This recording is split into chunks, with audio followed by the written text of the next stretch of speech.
जंगी जहाज से ईरान पर हमला फाइनल।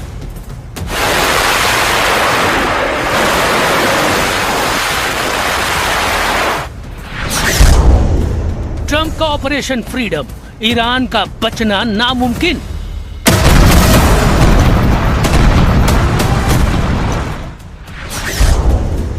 ट्रंप की धमकी, ईरान को हथियार देने वाले अब नहीं बचेंगे। ईरान के मिसाइल अलर्ट से खाड़ी में एयर इमरजेंसी।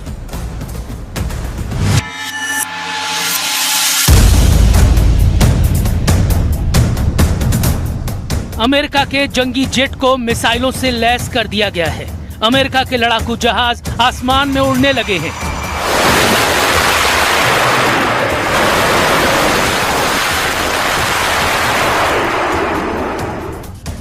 अमेरिका सबसे भयानक हमलों के लिए रेडी है, क्योंकि अब की बार ईरान ने हमलों की शुरुआत की है।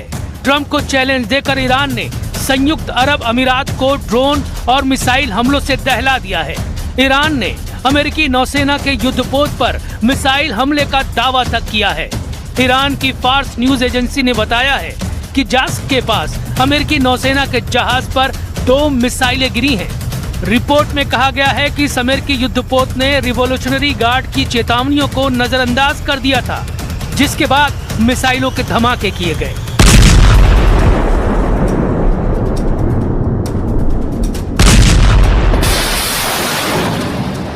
ईरान के सभी फ्रंट एक्टिव कर दिए गए हैं। खाड़ी देशों और अमेरिका से ईरान टक्कर ले रहा है, तो इजराइल पर हिजबुल्लाह फाइटर ने धावा बोल दिया है।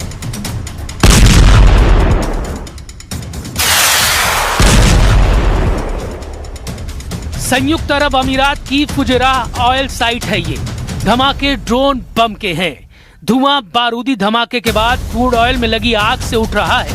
यूएई ने जानकारी दी है कि उसके एयर डिफेंस सिस्टम ईरान के ड्रोन और मिसाइलों को रोक नहीं पा रहे हैं, जबकि यूएई ने अपने सभी एयर डिफेंस सिस्टम से अंधाधुंध मिसाइलों की बौछार कर ईरान के ड्रोन तूफान को रोकने का ऑपरेशन ऑन कर रखा है, क्योंकि ईरान की मिसाइल हमलों के अलर्ट से यूएई के 7 अमीरात में सायरन बज रहा है। फुजैराह मीडिया कार्यालय ने जानकारी दी है